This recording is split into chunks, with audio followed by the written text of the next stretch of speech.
Fala pessoal do Sharpcast, estamos aqui mais uma vez para mais um podcast, já é o nosso 10º podcast. Eu e o Divinão estamos aqui mais uma vez para conversar com vocês, para conversar com o Frank, que é o nosso convidado. O Frank, que ele é americano, hoje ele está vivendo no México, e ele que é um dos melhores apostadores de props do mundo.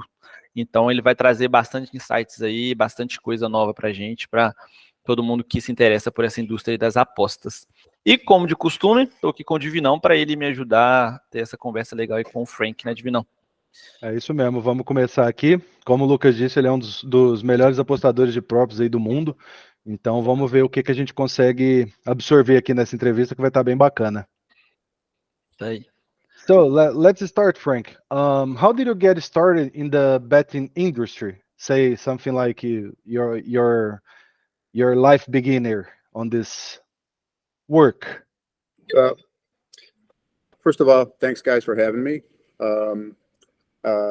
For me, I'm similar to you guys, I guess. You start at a pretty young age, and by the time I was of age, which is 21, I was skilled enough in playing blackjack that I started going to the trips to the Atlantic City and then subsequently Las Vegas. So I started out in the casino part. Not so much sports, even though I did bet a little bit, but it didn't know what I was doing. It's just, try to handicap and bet with the bookie in the local guys. And then the first stage of my, I guess you say, career was blackjack specifically, and got into it, kept moving up, I guess you say, the levels until I was playing with biggest teams in the world. And but that has a certain shelf life for being able to play, because the countermeasures that the casinos take, they react very badly to casino players, especially blackjack players. So I subsequently got barred and banned in most of the casinos in Las Vegas. When traveling became more difficult, and slowly came to the realization that sports betting, which they had plenty of books. You would be shocked at the number of books, independent entities that were sports books in Las Vegas when I started compared to now. You would be shocked at the number they were. Every place had their own sports books, their own guys that ran the show and everything. So I subsequently started to shift into that area more, because it just seemed like the ceiling was much higher, and the reaction to being a sports bettor by the house was much less severe than it was for blackjack. So that's sort of how I slid into the more sports betting almost exclusively for a while, and out of the casino stuff. So it was just a matter of saying, well, this is where the new opportunity is, and it seems like it's what you should be doing going forward. And how was the approach you use when you are betting on blackjack and stuff like that? You use some math, some statistics? Which kind of approach do you use? All right, so that's a good question, because the methodology that you have to follow in blackjack helped and carried over to almost every gambling endeavor. I've been involved in everything: machine teams, every pretty much aspect of casino betting, and then into sports betting. But the primary thing that you must learn, your foundational, the foundation for blackjack is the basic strategy, because it is a very cut and dried mathematical system that you have to use, and there are no guessing or subjective. Your opinion doesn't really matter in blackjack. The numbers tell you what to bet and approximately how much to bet, and depending on which technique you're using to gain an advantage, there's right answers and there are wrong answers, and there's very little in between. Unlike games like poker and sports betting, where people can fool themselves into thinking they have an advantage because they do well for a little while, because there really is no reference point for them to say, wow, I think I'm really good at poker. I've been, beating up this one game. I must be really good. Well, there's no real way to gauge that. And the same thing goes for sports betting. You can run good for a very long time, but you may not have had any advantage. In blackjack, you know, because you can prove it on paper before you even walk in the casino. So that basic strategy and that way of thinking, I tried to carry over into sports betting, which eventually led to the initial approach, which I recommend for most people, is the very mechanical approach, which is try to beat the market before you even consider, I'm going to handicap this and start to work my opinion into things. See if you can just beat the game itself first without very much specific information, players, etc. Nowadays, with the advance of the technology and information, are there still many opportunities for an advantage players like you? I mean, to be in front of the bookie or even on blackjack, as you mentioned it. Well, there's always opportunities, and the big area for that is going to be how do you say? I would say this: new is good. Anything that's newly introduced is probably something they haven't figured out quite, perfectly yet, or a new company, or for example, a casino. A casino opens. They make many mistakes when they open. They don't have everything run right. No, people don't work well together yet. They haven't figured out all the finer aspects of protecting the game. Same thing with a sports book. Sometimes a sports book's opened up, and I'm sure you guys encounter it. Oh, I'd love to have one of those accounts because why? Because, oh, look at the teaser prices they have. They haven't figured out quite that yet. Look at the way they handle this. Look at the way that they allow the correlation bets. So always new is good. So that's like when it comes to new opportunities. That's it. It's always, and something pops up, go examine it thoroughly. And what you need is that base knowledge of being able to detect a mistake, an inefficiency, or just something simply that they're doing wrong or just not optimally that you can take advantage of. So yes, I mean, opportunities are always there. And because gambling is growing at a tremendous rate, I think it will continue to be so. So what you are saying is every time we have a new marketing, new sport, new bookie, or something like that, it's the best way to took advantage for the market, something like that. Yes. Okay. Yeah. Always take a look at something new that comes up. Always take a look because it's the rare instance where they have everything down perfect already. They have figured everything out and they have accounted for every eventuality. No, they probably are just saying that we're going to make a lot of money gambling, and they are learning along the way as well. So they don't, I don't know. I haven't been into the new, the ESPN book yet, and I know it's just they took over Barstool, but I'm guessing that they had some stuff in there that was not quite fine-tuned to them, and that you could take advantage of. This happens all the time in casino. We've just had 2 casinos open up in Las Vegas within the last month, and I've heard reports back.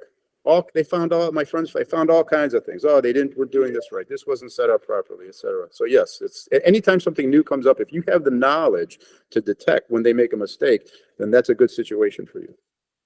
As we can use this kind of thing on sports betting too, as when a bookie opens a new market, as corners, the corners market, it's not opened since bet started.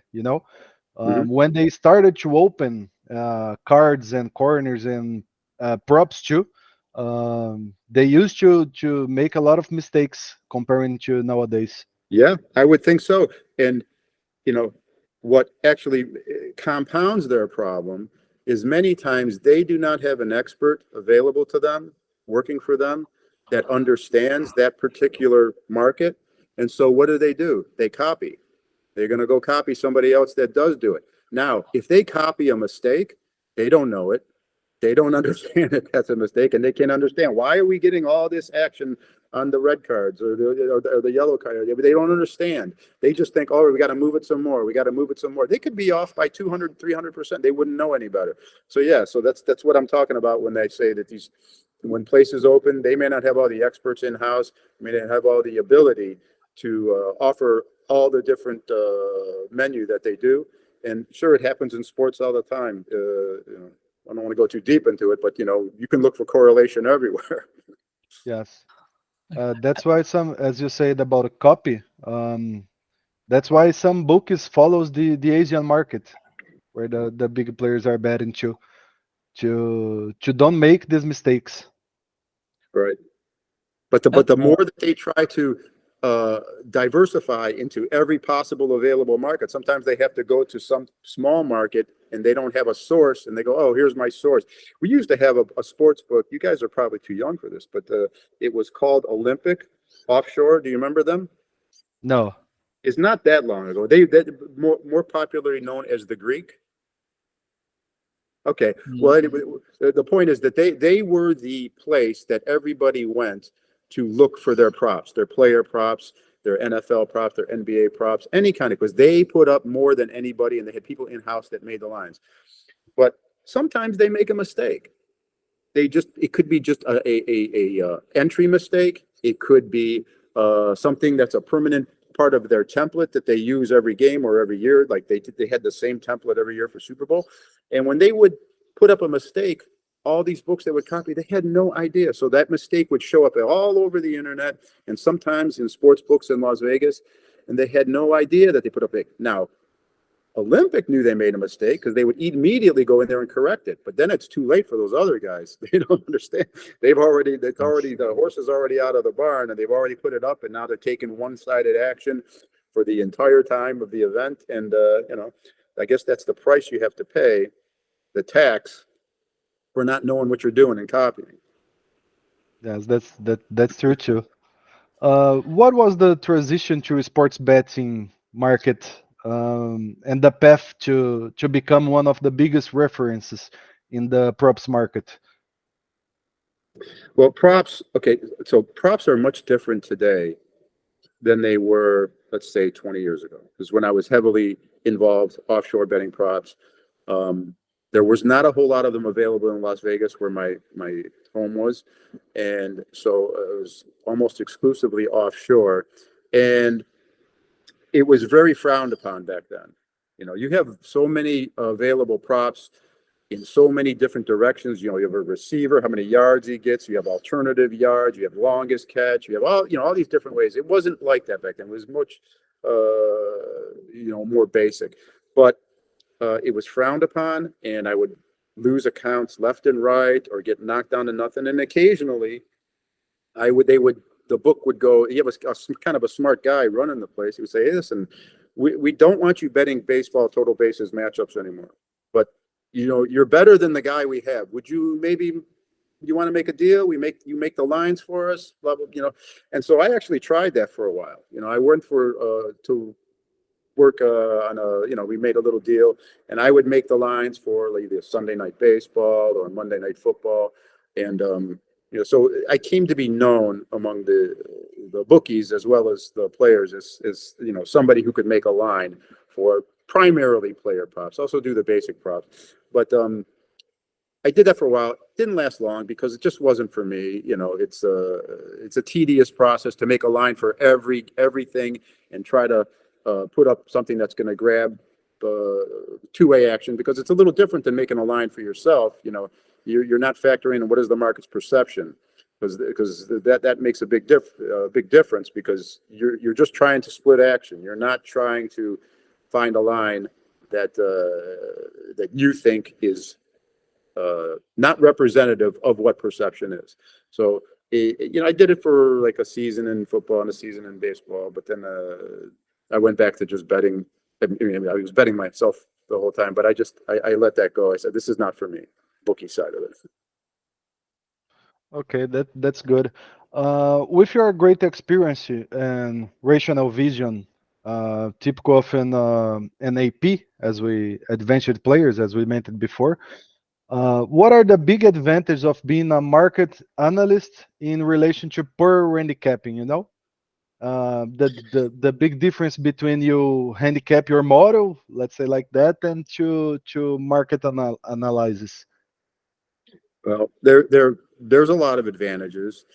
One is that it's, for the most part, much more than handicap, and it's a completely objective endeavor. In other words, your opinion is not really coming into play. You're taking what many instances guys are just staring at a screen for it's the primary thing that they're doing, and they're analyzing the movement and which book is open here, and then with their knowledge of how to most optimally bet something, which is very important. There's guys that look at the screen, oh, that's a good number, I'll bet it. Sometimes it's better, it may be a better option for you if you know how to detect an even bigger inefficiency in a segment, a half, a quarter. Go, whoa, the market's moving here, but let's take a look at the quarters and the halves. Are they moving them proper, in unison and properly?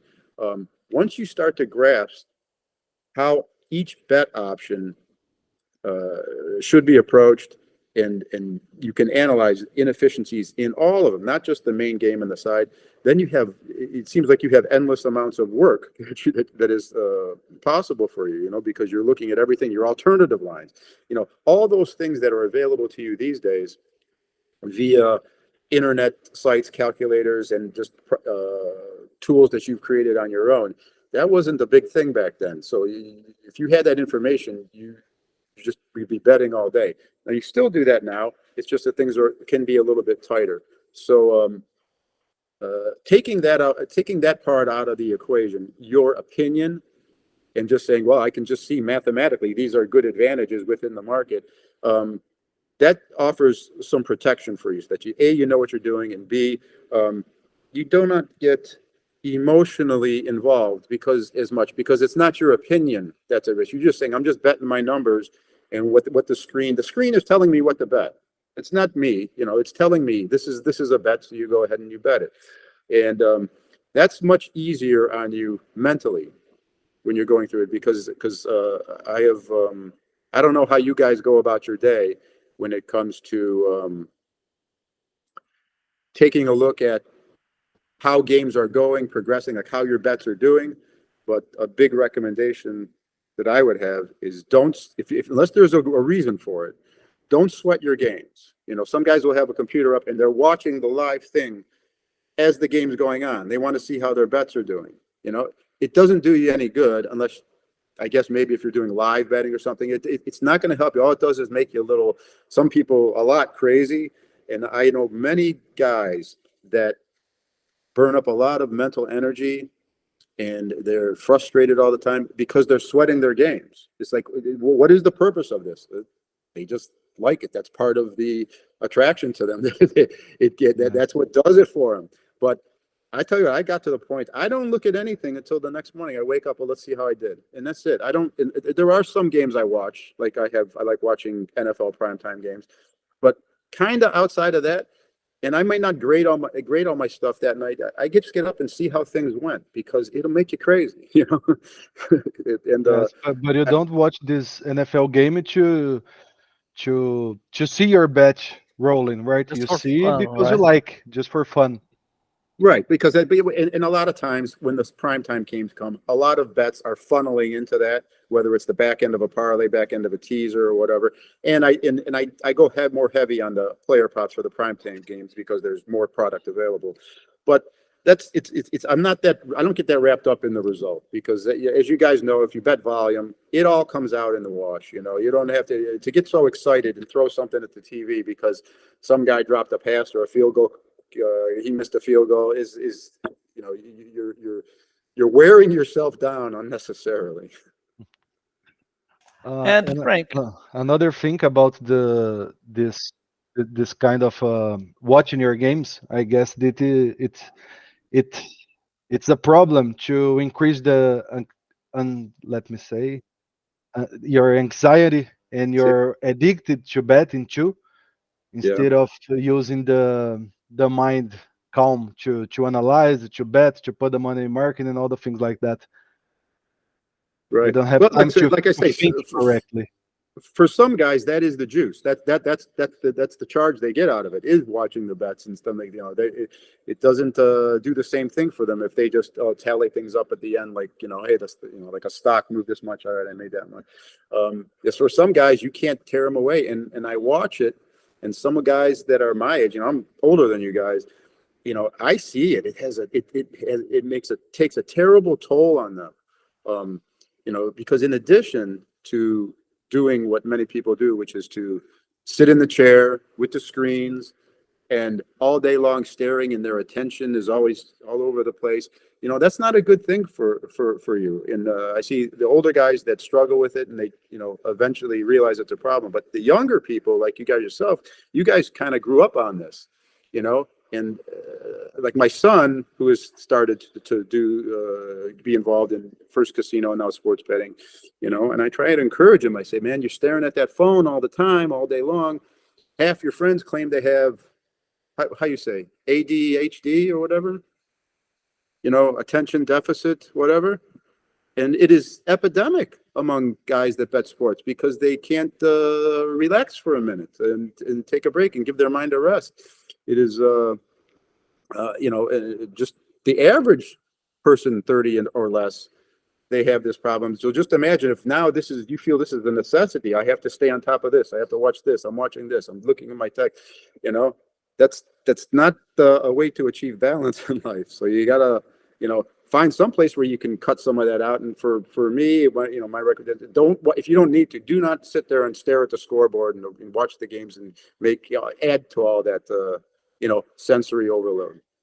Yes, and if you bet in soccer, for example, like that, you watch games all the day if you want to, because you start with Japanese, Chinese, and Korean soccer, and lately on Brazilian soccer too. So you pass 14 hours of your day watching the sport. Oh, you could do 24 hours. I have friends. I'll say that, hey man, let's go to dinner. Let's go to the bar.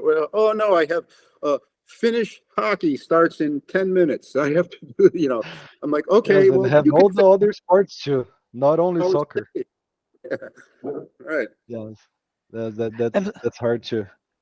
And Frank, as you said, you do not watch games to see how good was your bet was, but did you use some metric or some data to check if the bet you made, it really was good, or if you put the bet on the market, you just forget about them and let's go to the next one, or you use some metric like CLV or something like that to analyze how good your bet was, or something like that, or something Well, like that. certainly CLV is a primary metric. If you I don't even think you need to keep track in a spreadsheet to be aware if your stuff's closing good, and then again, that's another whole long discussion you could have about mechanical or market analysis betting. It's like, where in the cycle, where in the life cycle of the line did you bet? Did you bet right? Are you a guy who bets a lot of stuff at the open? You would do that if you have a lot of information that you prepared and ready to go. I know guys who bet primarily, if they're not watching the screen and, like they say, chasing steam or scraping the screen or whatever, they bet a lot on game day, and a lot of that is taking advantage of stuff that's been overbet. So when you do that, it's hard to say to yourself, "Oh, I had good closing line value," because the path that the line took through the course of the week may have been very severe. So it went all the way. If you got in early, okay. A lot of guys, they get in early and then it goes all the way over here. And then if they think it's bottomed out, I'm going to buy some back. I'll buy 30% back or whatever. Then it goes over here. So now it ends up over here. It didn't go all the way to the end. So your buyback, or the buyback that occurred, is responsible for a snap of 20% in the opposite direction. Now, do you dock yourself that because it closed not quite as good as it would have? It only snapped back because it moved so strongly. So, CLV is definitely, I would say, the primary thing you should be concerned with, but it doesn't always paint the perfect picture of the bet that you got, So you do that, and there really is a lot of the markets you get involved with, they kind of just go one direct, like prop markets. You bet the props. You need to bet early. Okay, because chasing steam in the prop markets is very expensive, because you will be taking sloppy seconds, and it's like this is not this is not something you want, because the lines will keep moving beyond the point of break even, just because there's so many pilers on and so many people who follow player prop stuff and just take the recommendation and go ahead and bet it. They don't care that much about the line, or they didn't get the line that the guy put out. They're just going to bet it, and it pushes it even further, and it turns into like a thing where it's gone to and beyond the point of break even. So for you, the CLV is quite important. What do you think about there are some researches all around the world for some bettors that CLV it's only useful on soccer, on spreading soccer. They actually tries to prove that it don't exist on tennis, for example. Do you think the close line is important on all sports and all markets? I think that I would agree that there are some markets, the bigger markets, that they're just very efficient kind of to begin with, and that it won't matter as much. But like you guys, you're interested in player props and stuff. It's wildly important for that, because you'll notice when player props, they move in one direction. They rarely come back much at all, except for the little buyback portion, unless some new significant news comes out. Oh, this guy's not playing. Whatever, they're not playing, or a secondary guy that would, what an example would be a receiver. You bet a guy over, and all of a sudden the quarterback's up. Oh, wait a minute. I don't think I want that guy anymore to go over on receiving yards, because we just went from, a top-notch quarterback to some backup I hardly heard of. That's, that would be one example.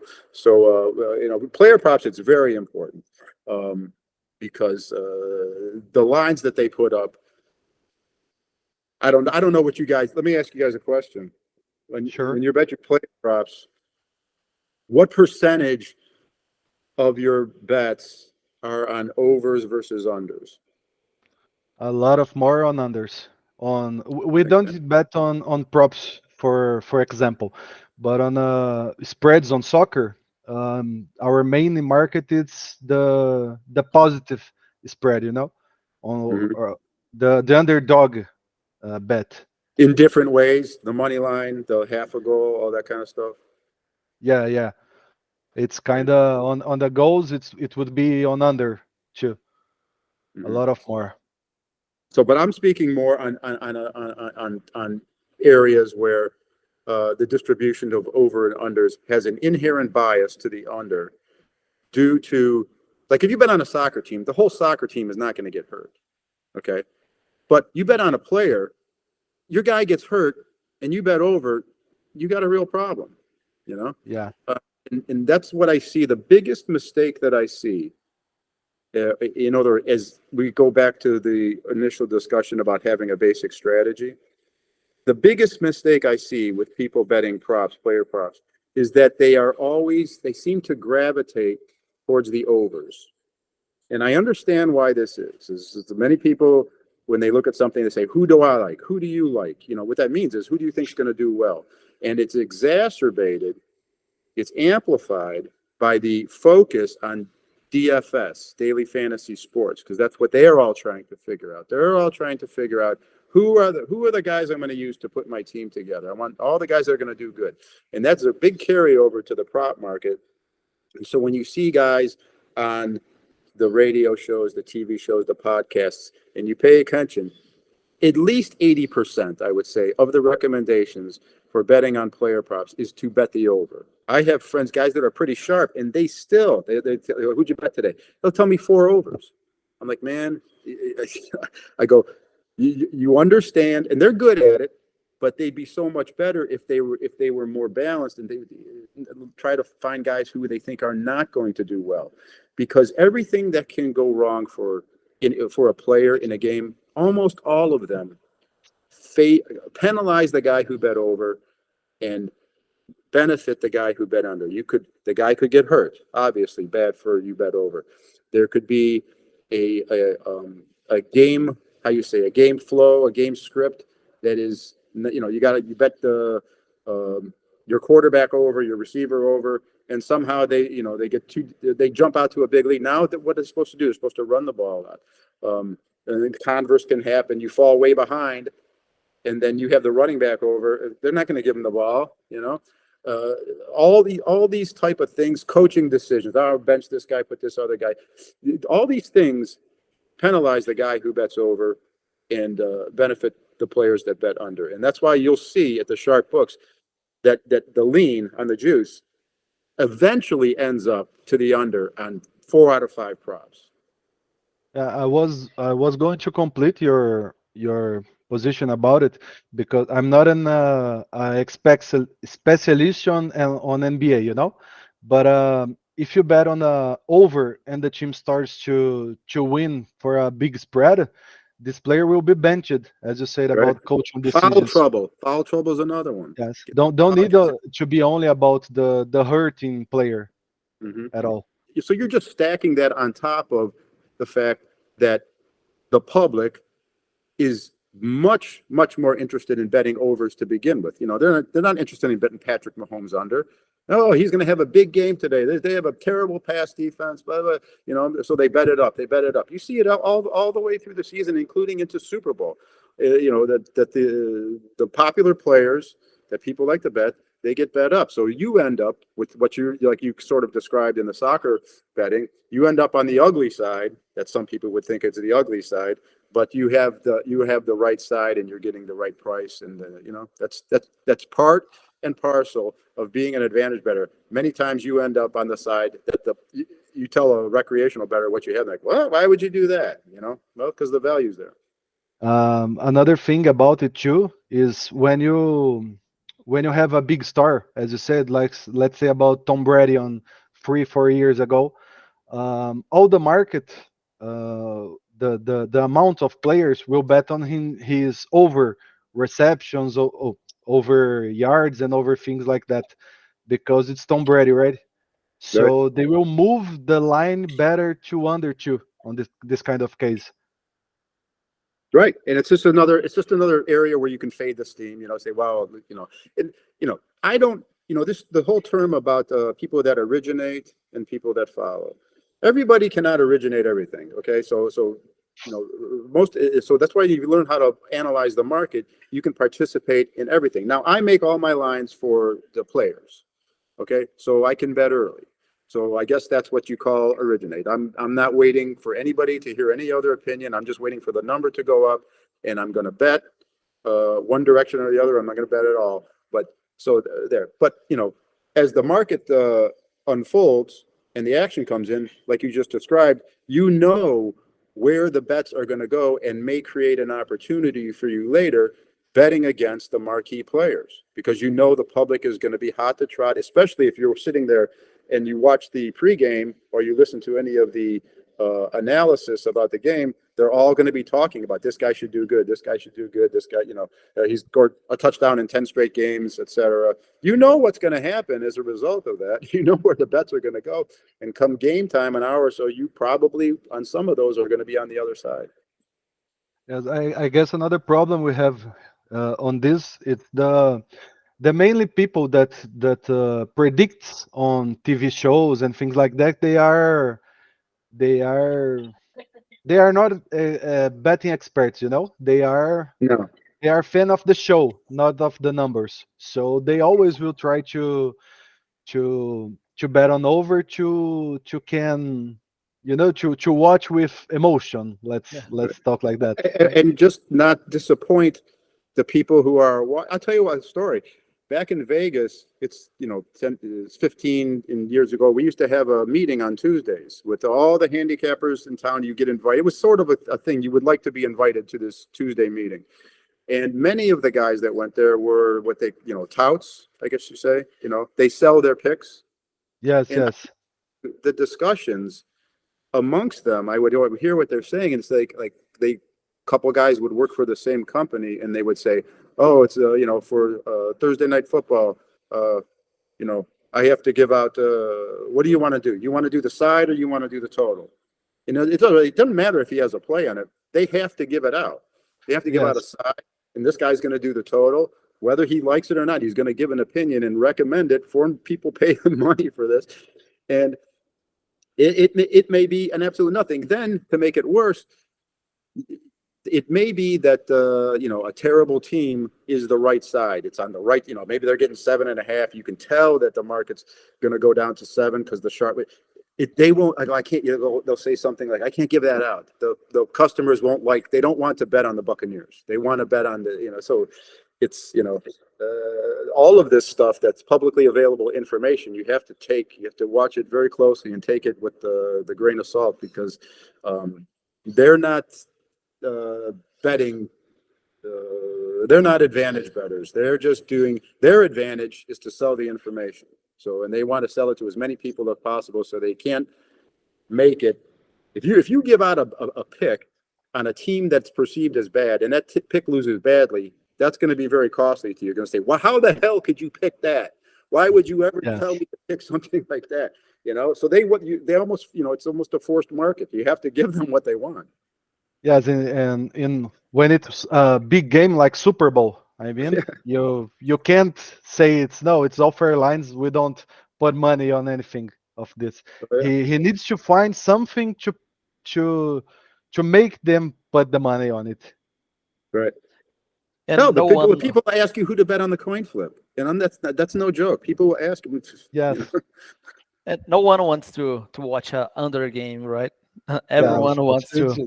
Everyone wants to watch. The worst Super Bowl I ever had was with the one with the Philly special. Okay, the Philadelphia one. It was some huge scoring game. They set the record for the most yards gained in a game, not just in a postseason, any game ever in NFL history. That was my worst one ever. Then the next year, I think it was like Rams and Patriots maybe, but it was like 13 to. That was my best ever. So it's just because the market created all these opportunities to bet under, and I was heavily on under probably in that first game, but I can't win. If you set the record for the most yards gained ever in any NFL, there's no way I'm winning that Super Bowl. There's no way, no matter how many bets I put in, no matter how much volume, diversify, it's not possible to win. But the next year, it was like a bonanza. So, that's that. You're taking advantage of the way that the public bets, and they bet overs and they bet yeses and they bet to see things they want to see. Nice. Okay. So Frank, still talking about the props market. How is the approach you use to, let's put an example, some player just have a sudden injury and they want to play anymore in the so close of the game. How you do to do this kind of precification? How you change your price based on a injury or something like that? Yeah. So the peripheral players definitely are the ones that are people looked at as being the most affected. So example, and here's another mistake I see people making. A big receiver, let's use a receiver for example. A big receiver will go down. And then the logical thought process is that, okay, this guy gets 9 targets, 10 targets a game. They have to go somewhere. Who are they going to go to? And the mistake is to make this very strong assumption. Oh, this guy's going to, this backup's going to come in, and all of a sudden he's going to get 7 or 8 of them. And maybe the other guy, the number 2 guy, is going to get another 1 or 2. The big mistake is assuming that these replacement players are going to come in and get a good chunk of the percentage of production that the starter gets. And they go, you'll see it every time. The tight end's out, and so the backup tight end gets bet through the roof. Well, you probably are overdoing it, because the guy is a backup for a reason. Okay, it's not that he's not going to be, he can't get the same separation that tight end can. He's not going to get open as often, and they may just change things altogether. They may just say, okay, instead of throwing 8 times to the tight end, we're probably only going to throw 3 or 4 this game, and this running back might get it. This guy who's a third down back, he may get it. So my point is, making assumptions based on an injury gets announced, and you go, okay, it's got to go somewhere. These touches have to go somewhere. Making these leaps, these big leaps and assumptions that is this guy's going to get. I'm going to bet him over. How often it comes up, the guy gets barely any better than he does in his normal role, and it just went another way. So jumping to these conclusions about how it's going to, how this is going to be compensated for is usually a big mistake. But you see it all the time. You see it all the time. This guy's out. You'll hear it. Justin Jefferson's out. Okay, it's going to go to Addison. Well, slow down a little bit. It's going to go somewhere. But you're thinking you're going to cover every guy. Before you know it, you've bet 4 guys over where you think are going to get his touches. But we can use an example here. I don't know if it was 2 or 3 years ago when Aaron Rodgers got injured I guess he was in Green Bay Packers in this time, and he was out all the season when he injured himself, right? So you needed to have some knowledge about his substitute. I don't remember who was it to precify the forward games too, right? Is that the guy that got the big contract in Seattle the next year? He had yeah, I can't remember his name. I don't remember too. I just remember the Aaron Rodgers injury. I don't even remember what happened with him. Yeah, but okay, so that guy stepped into a good system and he succeeded in it. But did you know that right out of the gate? No, it was a surprise. Wow, look how good. It took a few games for you to realize that this is the new reality and what that new reality was. What we were talking about is, 2 hours before the game, a guy who you thought was going to play is not going to play. That's a different story to make that. Now you're making with no information. Once it wasn't Matt Castle, was it? I can't remember the guy's name, but whoever the guy was, after a few games, you saw, oh wow, you kind of plug this guy in, and you're getting 80% of Aaron Rodgers here, kind of the production. He has maybe I have a different favorite target. It might not be Jordy Nelson, might be a different guy, but it's kind of take Aaron Rodgers, divide him by 4, multiply him by 3, and that's this guy, But you had to see something first. You had to see it first. Yes, but it's difficult for you as a bettor, but it's difficult for the bookie to precify this kind of things too when it happens, right?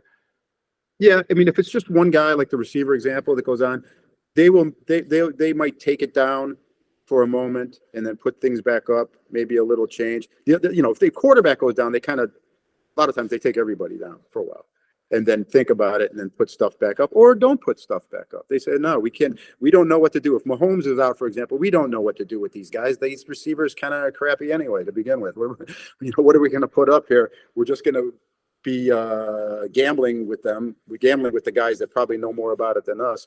So you might not get anything put up. But there's knowing that injury is going to is possible is different than something that comes by surprise. There's another thing that I was telling my guys to keep a lookout for, especially down the stretch in the NFL, is that if there's a quarterback, this happens at the beginning of the season too, the quarterback that's iffy, and there's rumors and stuff about him, wow, man, maybe the backup would be better than this, and you see it all the time. You never want to take that guy and do anything but bet that guy under, because he could come out, he could be yanked in the second quarter. He could, like, down the stretch here. You don't know what quarterbacks the coach might want to get a look at, a team that's out of contention. This is really a nothing game. You don't know, let's take those guys and you say, wow, there's a good chance that Andy Dalton doesn't make it through this game. There's some chance, as opposed to a solid starter like Dak Prescott or something. Just bet him under. Okay, just go ahead and pretty much blanket bet him under on everything, because he could get pulled. What is that worth to you if 15% of the time the guy just doesn't make it through the whole game? And sometimes it's more than that. So it's just another thing with the under. It seems that sometimes all roads lead to the right answer is to bet under. Yes, and there's some pressure too about I don't know, you substituting Aaron Rodgers or any big player like that. The player might suffer some pressure too. Mm-hmm. Yeah, I mean, there's this example after example, and it got so bad this year. Like when Aaron Rodgers got hurt in game 1. This year, right? On Jets. Yeah, right. He got hurt in game 1 in the first quarter on the first drive. what happened? Everybody bet over pretty much because they were That's because it's Aaron Rodgers, right? And what did they do after that? After he got hurt, they all crying on the internet. Oh, I want a refund for my bet. I want a refund for my bet. Why don't you give? This is a terrible break. Well, it's not a terrible break for the guys who bet under. They did everything right, and they reward you. You never get a break. You never get people crying. Oh, it's he had a bad. The defense was terrible. Why it shouldn't have been like that? Can I have my under bet back? No. No, it's just take my money. Again, it's another tax on the person that bets properly. Yes. What's the secrets to staying at the top of the industry for so many years? Well, listen, I wouldn't say that I don't accomplish the same volume that I did 10 years ago, and I'm not as heavily involved hours-wise per day as I would, but I do try to diversify and go and look for new projects that are interesting. And like right now, I am examining the casino sports books in Mexico because this is where I live now. That's a new thing for me. It's a challenge because there's I have the language issue. I don't speak Spanish very well, and so that's something new to me, and that's something interesting. And so it's a new area. Other thing, there's I got involved with Mattress Mac about 5 years ago, and that was an absolutely unique gambling problem that me and my partner were very interested in. Didn't exactly know what we were getting ourselves into the first year, but after we got through that first year, which was a World Series thing where the Astros went all the way to Game 7, and it went to the ninth inning, the eighth inning before we kind of had an idea whether he was going to win or not. That's a very interesting gambling place. So kind of like to keep things fresh is looking for new areas to get involved with the gambling. And now like with the Mac thing, we just Texas just got eliminated. I don't know if you guys follow college football that closely, but No. Okay, so Mattress Mac runs a promotion out of his furniture store based on major sporting events, and the formula is that it is the customers buy furniture with a certain incentive attached. If the Astros, or in this case, if the Texas Longhorns win the national championship in college football, the local team, you get all your furniture for free as long as you spend this much money. Okay, great deal for the customer. But it's also a good deal for him because it increases, when he runs these promotions, it increases his sales anywhere from like 3 to 8 times. People beat the doors down to bet to buy stuff from him. It's a huge advantage to run these promotions, but you end up with a huge liability. If the Longhorns do win the national championship, he has to give 2 months worth of sales away for free. You can't survive that. So he would insure this through big insurance companies like Lloyd's of London, like Berkshire Hathaway. And one year, as sports betting became legal in the United States, it started on, well, it's sort of the same thing as the insurance companies taking my bet, as if I just bet it on my own. So that's where we got involved to help him navigate and do a lot of the math part of how to properly take insurance through making a sports bet instead of buying insurance from an insurance company, which when we examined what they were doing to him, they were charging him way too much. The whole point was we said, we can do this way cheaper by betting. You're going to save a lot of money, literally millions of dollars by doing this. So we've come to the point now where we do every major sporting event, Kentucky Derby, Super Bowl, World Series, College National Championship. And it is very profitable because, like I said, it increases his sales manyfold. But many people still don't understand exactly what it is that he's up to, because every time he loses a bet, you will see the people on Twitter and whatever start telling him how stupid he is, going, listen, look at he's a crazy old man. He just blew $1 million on this, and they just don't know what they're talking about. They're uninformed because you guys understand arbitrage, right? Yeah. You understand that if you buy something for this and you sell it for that, the difference is, you can distribute your profit any which way you want.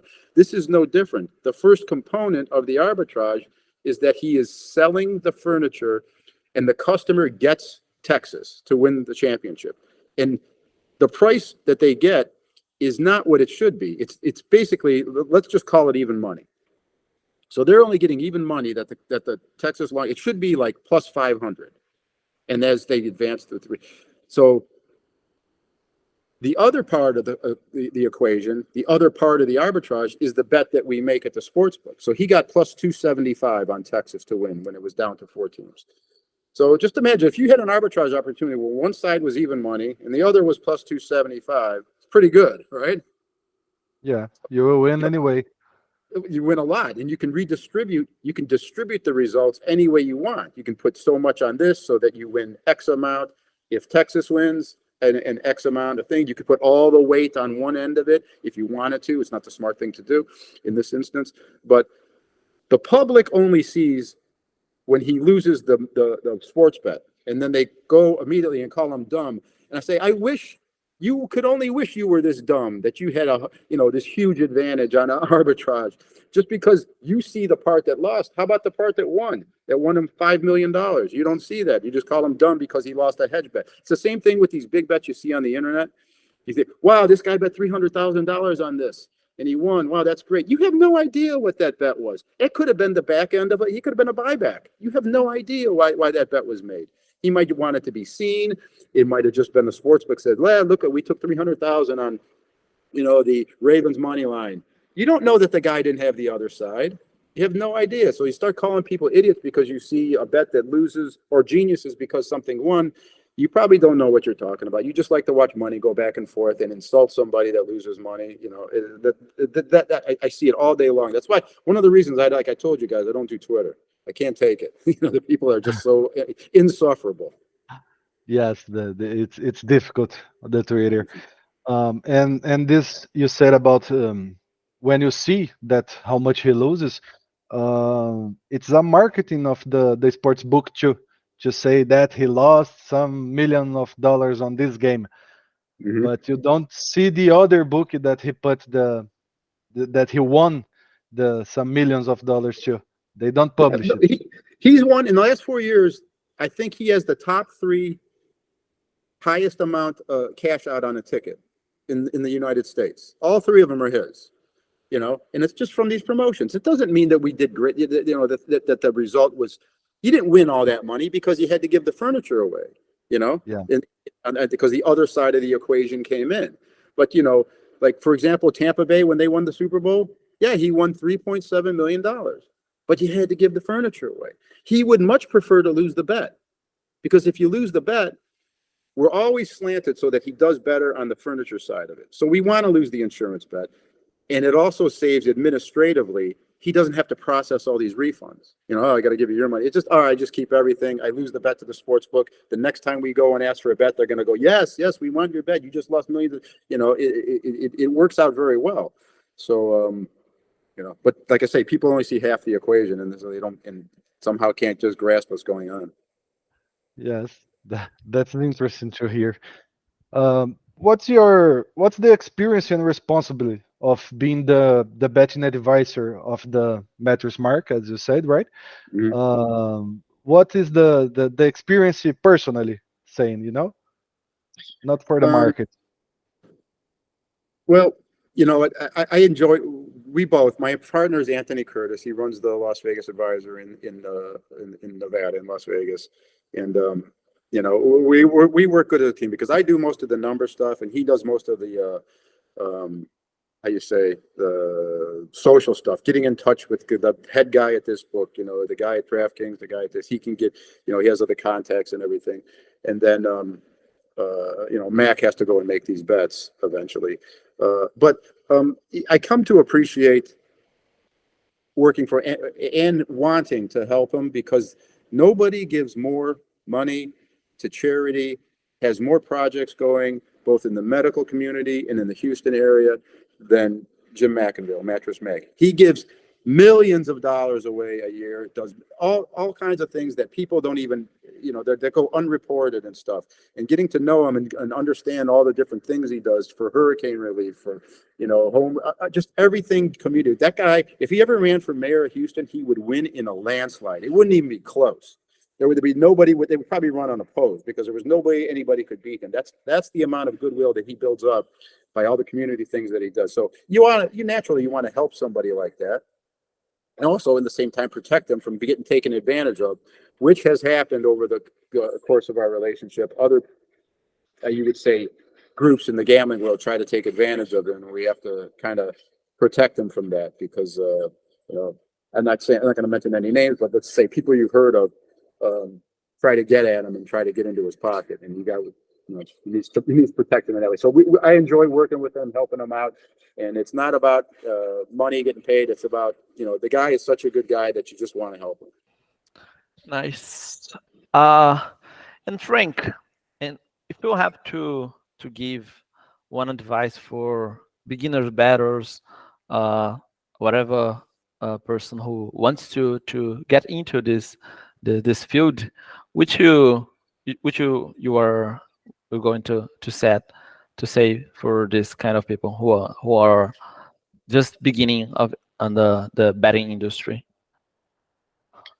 Well, you know what? I'll tell you two things because they're totally different. One is to, as we discussed earlier, with basic strategy and getting to know in and out the area of betting or gambling that you're going to get in, know all the details, know how everything works, what everything is worth, so that you can get to the point where you can beat it without having an opinion. Start out like that. Don't start, because you could go down, you could be very good at this and make money and never really know. I know guys, and you've heard of all the different big names that are out there now publicly because of the way things work these days. Like Spanky, for example. Spanky don't know that. I know Spanky pretty well. He doesn't know any players on any teams. Like he might not be able to tell you who Geno Smith is on. He might not know what team he's on. It doesn't matter to him because he doesn't need to know those players to win. He doesn't need to know anything like that necessarily. He just needs to know how to play the market properly, and also exercise and utilize all the different bet options available to him. So being as strong as possible fundamentally is what I would go for before trying to learn how to write like you can't write a model if you don't know what to tell it to do. All right. So before you can get involved in any of that, learn the activity that you're getting ready, that you want to get involved in. Learn it inside and out so you could become an expert at that first before you try to learn about players. And the second thing, which we also talked a little about, is don't let it consume you to the point where you start to be an unhealthy, let's say, not so well-rounded person, because it will cost you in other ways. It took me many years. I sat 12 years in a row sitting at the desk with doing, exactly what I'm guessing you guys do. Had runners in Vegas, and it was not a good existence. You start to develop over time. You guys are young. You can fade it right now. But as time goes on and you get older, you start to develop physical issues from sitting too much, and it's just not a healthy lifestyle. So to be more balanced about things and do whatever you can to have a well-rounded life. Because I know many guys at my age now, contemporaries of mine, they die. I used to never go to funerals or have to deal with a friend dying. They die all the time now, and that's too young to die in your 50s and your 60s is too young. And it's just because, you wore yourself down to such a degree in the pursuit of, you guys have to help me here. What is the mentality that they call when you don't want to miss out on something? What is it? Is it? Oh, I forgot the name. FOMO. Fear of missing out. Missing out. Okay. Yeah, and that can infect you in such a way that your girlfriend asks you, "Hey, man, you think we could go to the beach and watch the sunset?" And you say, "No, I would love to, but I have to bet the halftime of the Bucks and the Celtics." That's not good. And that's good. It's good for you, for your money and the thing, but it's not good for the rest of your life. So to be you lose your life thinking on this way. Right. You can fall in and get absorbed and not to emerge for a decade or two. And at that point, you're not going to be all that healthy and maybe not happy either. So kind of try to keep things balanced, and I think you may not sound like it makes a lot of sense right now, but maybe in 20 years, you thank me for that advice. Yes, and it's something that we mentioned it before. We talked about it. You can watch and play in games 24 hours by day, every day. Yeah. Yeah, even more so now. Geez, I mean, I don't even listen. I don't try to keep up with you guys because, of all the product that's available now versus what it was 20. It is. You could literally do it 24/7. All sports, all markets, all games, everything. Yep. There's always something new going up. There's always a game kicking off. It never ends. There's always a favorite lose in the game. So you Right. try to take something. Yep. No, it's okay. Do you have anything more that you wanna ask us or say for our public too? No, well, those two things, that one thing, as you grow older, you start to change the way you think. So, that last part right there about trying to keep things balanced and, make sure that you're enjoying your life, and not because you could keep doing and working hard and saying, but I'm doing well, I'm making money. And by the time you get to the end, there is going to be a payoff. I know, several guys, that it doesn't seem like there's ever going to be the payoff. They're going to keep doing it, or they're going to die in the chair. You don't want that. Okay. You're doing this for a reason. And I'm sure it's not because you love to bet first period overs in the hockey. Okay? It's because there's supposed to be an ultimate objective here, and it's to have a happy life, and this is going to help you provide for it. So at some point, stop, smell the roses, and plan yourself a payoff, pay yourself off. Good, really good, Frank. I think that was a great advice for everyone. And it's different of all the people we interviewed yet on Sharpcast too. Yeah, well, I'm sure you're interviewing younger guys and they're talking about their models and price points and all that kind of stuff. They're very important. Yeah, that's the nuts and bolts of what you guys do. But it is also a fact that it's only one component of your life, and you do want to make sure that your family and friends still want to be around you in 10 years. Yes, that's true too. Então, pessoal do Sharpcast, chegamos aqui ao final do nosso 10º episódio. Foi uma entrevista bem bacana aqui com o Frank a respeito tanto de props quanto de como você deve, no final ali, ele falou como você deve levar essa vida de apostador, para você não esquecer de outras coisas da sua vida também, e não viver exclusivamente sobre isso daqui, né? Espero que vocês tenham gostado aí, vou passar pro Luquinha fazer o encerramento dele aqui também, e nos vemos no próximo episódio. É isso aí, galera, foi um papo bem legal com o Frank, ele trouxe uma visão bem legal aí de como é que foi essa carreira dele, né, no mundo das apostas. Espero que todos vocês tenham gostado. Não esqueçam de deixar seu like aqui no nosso vídeo, se inscrever no nosso canal, que quinzenalmente nós estamos aí com um novo episódio para vocês. Vou passar uma palavra aqui pro Frank para ele se despedir da gente, e é isso. So Frank, say goodbye for our public, and thank you one more time to accept our invite. Oh, you guys are very welcome. It was a pleasure. And, I like seeing that, that you guys it gets more and more impressive every year. How the younger people, they get the whole aspect of networking, getting together, forming a group, because there is strength in that. It has always been like that in gambling. It's very difficult to make a go of it on your own. And you need friends that you can trust, which you guys are learning and will. It's the most important thing, that you can trust your partners, and you would much prefer to have partners than employees, because that's a very big thing, because there are some guys, they want all the money, so they just want employees, and it doesn't always turn out best for them in the end. So I'm glad to see the way that you guys are going about things, and I wish you the best of luck. Thanks a lot, man. Thanks.